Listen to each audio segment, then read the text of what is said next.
হয়, দেশের বা জাতির অকল্যাণে কোনো কাজ না হয়, সেটাকে মেনে চলার নাম হচ্ছে স্বাধীনতা। পরাধীনতা মানে যে পরের অধীন, মনে করো যারা পরের অধীনে থাকে, একটা ভূখণ্ডের মধ্যে আমরা আছি, একটা বাংলাদেশ নামক একটি ভূখণ্ড, একটা দেশ, এই দেশে আছি। এই দেশে সবকিছুকে আমরা নিজেরা করতে পেরেছি, অনেক ক্ষেত্রে পারিনি। কেন পারিনি? বন্যার সময় যখন পানির প্রয়োজন নাই, তখন নদী ছেড়ে দিয়ে আমাদেরকে পানিতে ডুবাই দিচ্ছে।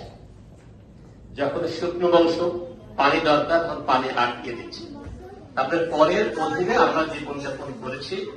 এই পরের অধীন থেকে নিজের অধীনে আনার যে অধিকার, সেটা হচ্ছে আমাদের স্বাধীনতা এবং স্বাধিকার আমাদের।